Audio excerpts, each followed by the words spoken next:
ஏசப்பா எப்ப கழிவு இருந்தாங்க சொல்லுங்களேன்.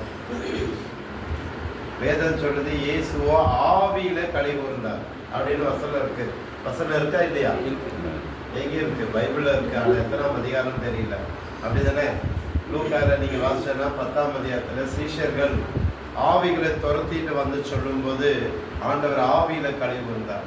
ஆமே. ஏசப்பா ஆண்டவர்கிட்ட வந்து போதகரே, நாங்க போய் நின்னோம்னா ஆவிகள் எல்லாம் ஓடுது, ஆவிகள் எல்லாம் வெளியே போதும்போது ஆண்டவர் ஆவியில கழிவு இருந்தார். ஆமே. ஹல்லேலூயா.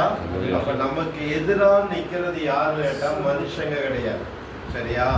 எந்த மனுஷனும் நமக்கு சத்துரு கிடையாது.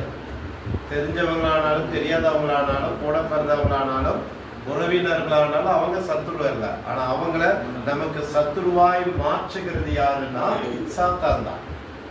அவனை தான் நம்ம கடிந்து கொண்டு ஜெயிக்கணும். ஆமே. அப்படி நம்ம ஜெயிக்கும் போது ஆண்டவர் ஆவியில கழிவு விடுவார். ஆமே. அதனால இந்த வசனத்தின்படி கர்த்தர் நம்மளை நடத்துவார். அல்லேலூயா. அல்லேலூயா. யாவரும் உட்கார்ந்து